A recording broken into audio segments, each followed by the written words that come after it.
29 जून 2025 को है गुप्त नवरात्रि का चौथा दिन और इस दिन आपको लौंग और कपूर घर में यहाँ जलाकर एक छोटा सा उपाय करना है। करोड़पति बनने में देर नहीं लगती है अगर गुप्त नवरात्रि में आप लौंग और कपूर का ये छोटा सा उपाय अपने घर पर कर लेते हैं। तो जिन लोगों के जीवन में धन से जुड़ी समस्याएं हैं, पास में पैसा आता है लेकिन रुकता नहीं है, फिजूल खर्ची बहुत हो रही है, तो इन गुप्त नवरात्रियों में आप अपने भाग्य को चमका सकते हैं, रातों रात करोड़पति बन सकते हैं। देखिए, गुप्त नवरात्रि शुरू हुए हैं आषाढ़ माह के 26 जून 2025 से। अब ये गुप्त नवरात्रि 4 जुलाई 2025 तक है और गुप्त नवरात्रि में इस उपाय को करके आप अपने भाग्य को भी चमकाएंगे, आने वाली पीढ़ियों को भी धनी बनाएंगे, क्योंकि ये वही उपाय है जिसे करने से आपका भाग्य तो चमकता ही है, आने वाली पीढ़ियों का भाग्य भी आप चमका देते हैं। तो देखिए, बहुत ज़्यादातर लोगों के प्रश्न होते हैं कि जो धन आता है वो रुकता नहीं है, फिजूल खर्ची में चला जाता है या कर्जे की समस्याएं बढ़ रही हैं। अचानक से घर में बहुत ज़्यादा समस्या आ गई है, घर में कोई ना कोई दुर्घटना हो रही है, पैसा पानी की तरह बह रहा है, दवाइयों में जा रहा है ना। या कुछ लोगों के ऐसे भी प्रश्न होते हैं कि एक एक रुपए के लिए परेशान है, सारे रास्ते धन आने के बंद हो चुके हैं, अब कोई रास्ता नज़र नहीं आ रहा है।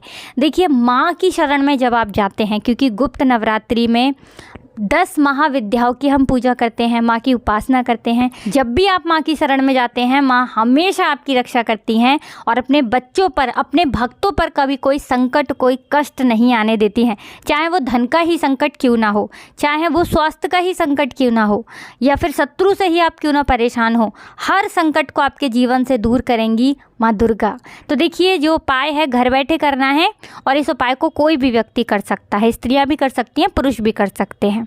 किस समय करना है? देखिए, वैसे तो गुप्त नवरात्रि के जितने भी उपाय होते हैं वो शाम के टाइम पर, रात के टाइम पर किए जाते हैं, लेकिन अगर आपके पास समय का अभाव है, किसी भी कारणवश, किसी भी रीज़न से अगर आप शाम में नहीं कर सकते, रात में नहीं कर सकते, तो सुबह में भी उपाय आप कर सकते हैं, क्योंकि माँ आपके मन की भावना देखती हैं, आपकी सच्ची श्रद्धा देखती हैं, पूर्ण निष्ठा देखती हैं। तो देखिए, उपाय को करने के लिए सबसे पहले आपको 4 साबुत फूल वाली लौंग लेनी है। लौंग बिल्कुल साबुत होनी चाहिए, टूटी फूटी बिल्कुल से आपको लौंग नहीं लेनी है।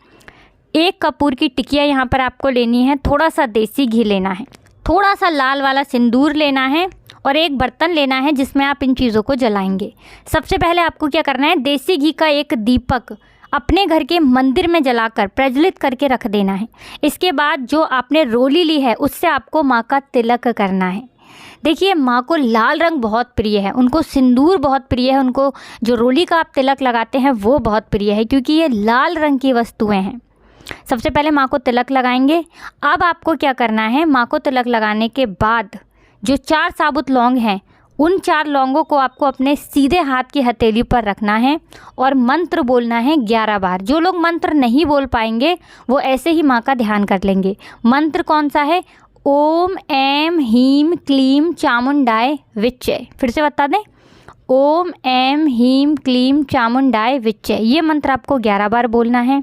माँ की जो उपासना है वो आपको करनी है, उनका ध्यान करना है, माँ से प्रार्थना करनी है मन ही मन कि हे माँ जगत का कल्याण करने वाली, आप मेरा भी कल्याण करो, मुझे खाली हाथ मत लौटने देना अपनी शरण से, मुझे पूर्ण विश्वास है कि आप मेरे कष्ट को ज़रूर दूर करेंगी। इस तरह से अपने हिसाब से आपको माँ से प्रार्थना कर लेनी है।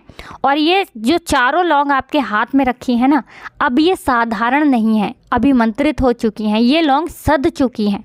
अब आपको इसे उस बर्तन में रखना है जिसमें आप लौंग और कपूर जलाएंगे, और कपूर रखने के बाद लौंग के ऊपर थोड़ा सा देसी घी डालेंगे और कपूर से ये 4 लौंग आपको जला देनी है, घर के मंदिर में ही जलाएंगे। अब देखिए, ये जब तक लौंग और कपूर जलेगा आपको माँ से प्रार्थना करना है, और हो सके अगर मंत्र का जाप कर पाएँ तो मंत्र का जाप लगातार करें। मंत्र जो हमने अभी आपको बताया, ओम ऐं ह्रीं क्लीं चामुंडाय विच्चे, ये मंत्र आपको बोलना है। नहीं बोल पा रहे हैं, ध्यान नहीं रहता है, कुछ लोग भूल जाते हैं मंत्र, कोई बात नहीं, ऐसे ही माँ की प्रार्थना कर लेंगे, माँ से उनका ध्यान कर लेंगे। देखिए, जब भी आप अपनी पूर्ण निष्ठा लगा देते हैं ना, कोई भी बात कहने में, माँ से कोई भी बात आपको कहनी है, माँ आपकी बात ज़रूर सुनती हैं। तो इस गुप्त नवरात्रि में, क्योंकि ये आषाढ़ के गुप्त नवरात्रे हैं, इस उपाय को करने से भाग्य भी चमकेगा और आपको महाधनी बनने से कोई रोक नहीं पाएगा। करिए उपाय और इसका चमत्कार देखिए। तो बहुत अच्छे से उपाय आपको बताने का प्रयास किया है। कुछ भी ऐसा जो आपको समझ में नहीं आया हो, कुछ ऐसा जो डाउटफुल हो, कुछ ऐसा जो आपको पूछना हो तो कमेंट सेक्शन में पूछ सकते हैं।